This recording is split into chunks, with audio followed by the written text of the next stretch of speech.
So trauma then can't just be dealt with the 5% of our conscious mind. We have to start getting into the body where the emotion and the pain and the suffering exists, and beginning to work with the body. I mean, Descartes was so interested in doing scientific experiments on human bodies, and the only place he could get those bodies from was the church. And so he said, okay, how am I going to do this without interfering or creating any problems? Okay, the body's objective. We'll call that the sphere of science. The mind's too convoluted. We'll call it the sphere of religion. You study the mind, I'll study the body. And he created this dualism of the mind-body separation. But we're not cut off at the neck.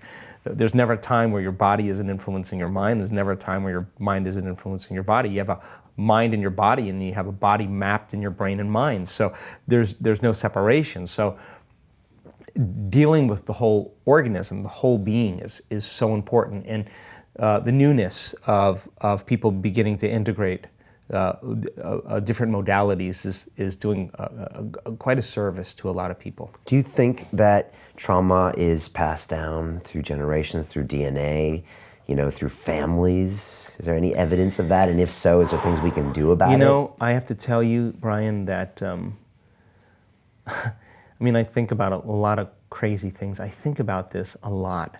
At one point, I was so nurture-oriented, environment, and then I started looking at twins and triplets that were separated from birth that lived completely different lives, but both studied journalism, or both studied theater, or both studied medicine. There's this kind of weird thing that gene is very significant. Now, in fact, I think the spectrum of diversity in environment really has a fundamentally big portion of gene expression.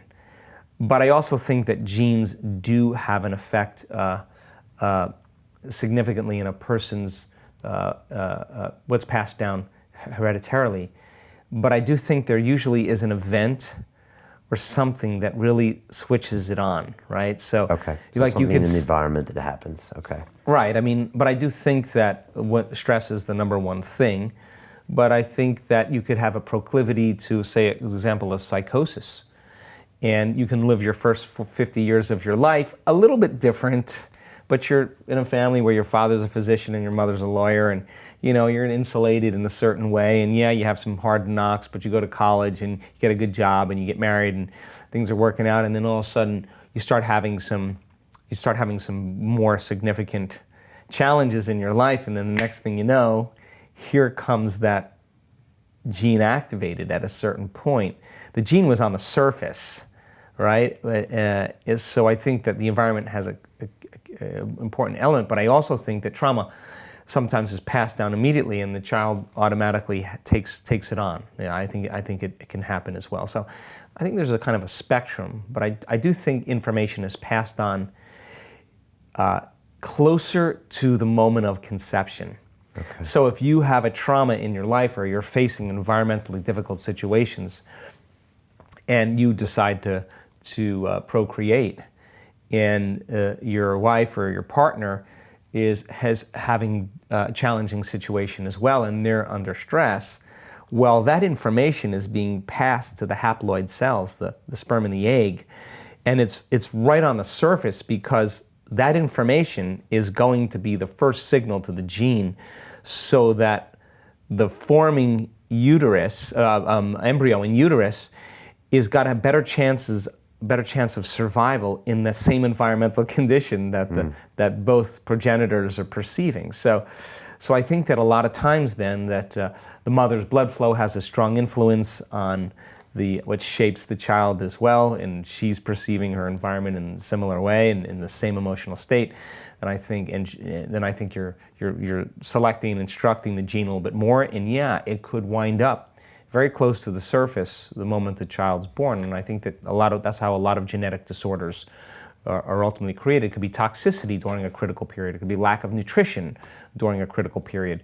But it has to do with the closeness to conception. So if you were conceived during war or slavery or some kind of an ice age piece, it's very possible that some of those traumas could be passed through, and you might have more of a proclivity to survive in that type of situation. You may be a better survivor. Right, and maybe that's been passed on even to further generations where that's no longer the case, but it could be triggered or expressed. Yeah, and then there's this kind of weird thing about mirror neurons that I think about a lot. Mirror neurons are empathy neurons, Mirror neurons model behavior, So a lioness takes her cubs out to hunt. She doesn't say, okay, you two go that way and us two will go this way. We'll meet in the middle and we'll ambush them.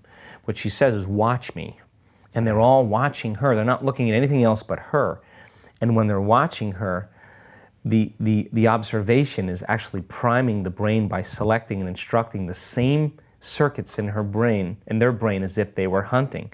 So by the act of observing, it's shaping their brain so that they can do the same thing that they're being taught, right? So they're modeling behavior. So then you have two parents that are a little bit, that both suffer a lot because of their past, and they complain a lot, and they're angry and frustrated.